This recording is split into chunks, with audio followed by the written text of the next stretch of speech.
ED. ഉദ്യോഗസ്ഥനെതിരായ കൈക്കൂലി കേസിൽ ആഭ്യന്തര അന്വേഷണ റിപ്പോർട്ട് ഉടൻ സമർപ്പിക്കും. ഇ.ഡി. സ്പെഷ്യൽ ടാസ്ക് ഫോഴ്സ് ഡൽഹിയിൽ പരാതിക്കാരന്റെ മൊഴി രേഖപ്പെടുത്തിയിരുന്നു. വ്യക്തമായ തെളിവുകളുടെ അടിസ്ഥാനത്തിലല്ല പരാതിക്കാരന്റെ ആരോപണങ്ങളെന്ന നിഗമനത്തിലാണ് മൊഴിയെടുക്കലിന് ശേഷം STF എത്തുന്നത്. ആരോപണ വിധേയനായ ഇ.ഡി. അസിസ്റ്റന്റ് ഡയറക്ടർ ശേഖർ കുമാറിന്റെ മൊഴി കൂടി രേഖപ്പെടുത്തിയ ശേഷം വൈകാതെ ഇ.ഡി. ഡയറക്ടർക്ക് റിപ്പോർട്ട് സമർപ്പിക്കും. വിവരങ്ങളുമായി ജിജീഷ് കർണാകരനൊപ്പം ചേരുന്നു. ജിജീഷ്, പറയൂ.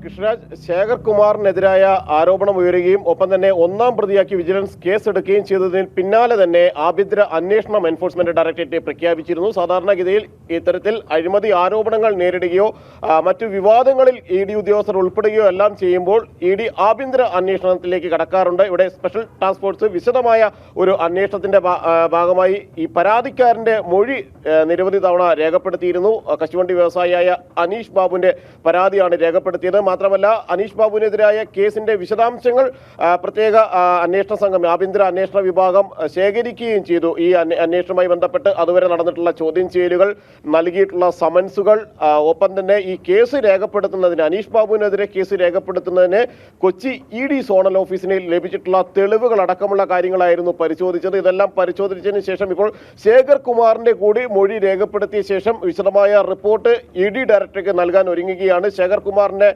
നേരത്തെ അറസ്റ്റ് സാധ്യതകൾ ഉള്ളതിനാൽ അദ്ദേഹം ഒളിവിലേക്ക് പോയിരുന്നു. മുൻകൂർ ജാമ്യത്തിനുള്ള ശ്രമങ്ങൾ അതേ സമയത്ത് നടത്തുകയും അറസ്റ്റ് കോടതി പല ഘട്ടങ്ങളിലായി തടയുകയും ചെയ്തു. ഏറ്റവും ഒടുവിൽ വരുന്ന അടുത്ത മാസം 3-ാം തീയതി വരെ ശേഖർ കുമാറിന്റെ അറസ്റ്റ് തടഞ്ഞുകൊണ്ടുള്ള ഉത്തരവ് നിലനിൽക്കുകയും ചെയ്യുന്നുണ്ട്. എന്നാൽ വിജിലൻസിന്റെ അന്വേഷണവുമായി സഹകരിക്കണമെന്നൊരു നിർദ്ദേശം കോടതി നൽകുകയും ചെയ്തിട്ടുണ്ട്. ഇതിനിടയിൽ തന്നെ ഇ.ഡിയുടെ ആഭ്യന്തര അന്വേഷണ വിഭാഗം കൂടി ശേഖർ കുമാറിന്റെ മൊഴി രേഖപ്പെടുത്തും. അതിലേറ്റവും പ്രധാനമെന്ന് പറയുന്നത് ഈ ആഭ്യന്തര അന്വേഷണത്തിന്റെ ഇതുവരെയുള്ള ഘട്ടത്തിൽ അന്വേഷണ സംഘം മനസ്സിലാക്കിയിരിക്കുന്നത്, STF മനസ്സിലാക്കിയിരിക്കുന്നത്, ഈ ഒരു പരാതിക്കാരന്റെ ആരോപണങ്ങൾ പൂർണ്ണമായും ഉൾക്കൊള്ളാൻ കഴിയില്ല. കൃത്യമായ തെളിവുകൾ ഇല്ലാതെയാണ് ഒരു ആരോപണം ഉയർത്തിയതും അത് വിജിലൻസിന് മുന്നിൽ നൽകിയതും ആ തെളിവുകൾ പരിശോധിക്കാതെ വിജിലൻസ് കേസെടുത്തിരിക്കുന്നതും എന്നത് തന്നെയാണ് STFന്റെ ഇതുവരെയുള്ള അന്വേഷണത്തിൽ വ്യക്തമായിരിക്കുന്നത്. കാരണം അനീഷ് ബാബുവിനെ ചോദ്യം ചെയ്തപ്പോൾ നേരിട്ട് തന്നോട് ശേഖർ കുമാർ എന്ന കൊച്ചി ഓഫീസിലെ അസിസ്റ്റന്റ് ഡയറക്ടർ പണം ആവശ്യപ്പെടുകയോ ഏജന്റുമാർക്ക് പണം നൽകണമെന്ന് പറയുകയോ ചെയ്തിട്ടില്ല. മാത്രമല്ല, ഒരിക്കൽ പോലും നേരിട്ട് തങ്ങൾ സംസാരിച്ചിട്ടില്ല. ഏജന്റുമാർ പറഞ്ഞ അറിവ് മാത്രമാണ് ശേഖർ കുമാറിന് നൽകാനാണ് ഈ പണം വാങ്ങുന്നത്. 2 കോടി രൂപ കേസ് അവസാനിപ്പിക്കുന്നതിന് വേണ്ടി തോട്ടണ്ടി ഇറക്കുമതിയുമായി ബന്ധപ്പെട്ട ക്രമക്കേടുകളെ കുറിച്ചുള്ള അന്വേഷണം, അതിലെ അഴിമതി, കള്ളപ്പണ ഇടപാടുകൾ എന്നിവ സംബന്ധിച്ചുള്ള അന്വേഷണത്തിൽ നിന്ന് എൻഫോഴ്സ്മെന്റ് ഡയറക്ടറേറ്റ് പിന്മാറുന്നതിനും അല്ലെങ്കിൽ അന്വേഷണം അവസാനിപ്പിക്കുന്നതിനും മരവിപ്പിക്കുന്നതിനും എല്ലാം തന്നെ പണം വേണമെന്ന് ശേഖർ കുമാർ ആവശ്യപ്പെട്ടു എന്ന് തന്നോട് പറഞ്ഞത് ഏജന്റുമാരായി പ്രവർത്തിച്ച ആളുകളാണ്, വിൽസൺ അടക്കമുള്ള ആളുകളാണ് എന്നൊരു മൊഴിയാണ് നൽകുന്നത്. അതുകൊണ്ട് തന്നെ കൃത്യമായ തെളിവുകളില്ലാതെ ഒരു ആരോപണം എന്ന വിവരത്തിൽ അത്തരത്തിലുള്ള ഒരു നിഗമനത്തിൽ തന്നെയാണ് ഇപ്പോൾ എൻഫോഴ്സ്മെന്റ് ഡയറക്ടറേറ്റിന്റെ പ്രത്യേക അന്വേഷണ വിഭാഗം, ആഭ്യന്തര അന്വേഷണ വിഭാഗം എത്തുകയും ചെയ്തിട്ടുണ്ട്. അതോടൊപ്പം തന്നെ ശേഖർ കുമാറിന്റെ കൂടി മൊഴി രേഖപ്പെടുത്തിയ ശേഷമായിരിക്കും അന്തിമമായ റിപ്പോർട്ട് സമർപ്പിക്കുക.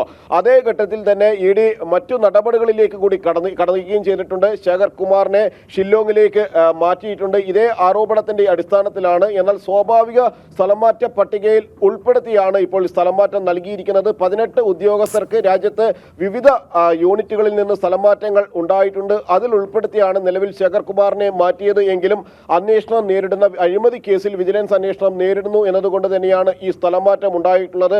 മാത്രമല്ല, ഇതിൽ പൂർണ്ണമായും തന്നെ ക്ലീൻ ചിറ്റ് ലഭിച്ചതിന് ശേഷം മാത്രമായിരിക്കും ശേഖർ കുമാറിന്റെ പ്രൊമോഷൻ അടക്കമുള്ള മറ്റ് നടപടികളിലേക്ക് അന്വേഷണ സംഘം കടക്കുക. സാധാരണ നിലയിൽ ഇത്തരത്തിൽ ആഭ്യന്തര അന്വേഷണം നടക്കുന്ന സമയങ്ങളിൽ സ്ഥാനക്കയറ്റം അടക്കമുള്ളവ തടഞ്ഞു വയ്ക്കാറുണ്ട്. അതുകൊണ്ട് തന്നെ ശേഖർ കുമാറിന്റെ സ്ഥാനക്കയറ്റം നിലവിൽ അസിസ്റ്റന്റ് ഡയറക്ടറിൽ നിന്ന് ഡെപ്യൂട്ടി ഡയറക്ടറായി സ്ഥാനക്കയറ്റം ലഭിക്കാൻ സാധ്യതയുള്ള ഉദ്യോഗസ്ഥരുടെ പട്ടികയിൽ ഉൾപ്പെട്ട ആളായിരുന്നു ശേഖർ കുമാർ. എന്നാൽ ഈ ഒരു വിവാദങ്ങളുടെ പശ്ചാത്തലത്തിൽ, ആരോപണങ്ങളുടെ പശ്ചാത്തലത്തിൽ ശേഖർ കുമാറിന്റെ നടപടി ഇതുമായി ബന്ധപ്പെട്ടുകൊണ്ട് ഡെപ്യൂട്ടി ഡയറക്ടറാക്കുന്ന അല്ലെങ്കിൽ അത്തരത്തിൽ സ്ഥാനമാറ്റം ഉൾപ്പെടെയുള്ള നടപടികൾ താൽക്കാലികമായി അന്വേഷണ സംഘം മരവിപ്പിക്കുകയും ചെയ്തിട്ടുണ്ട്.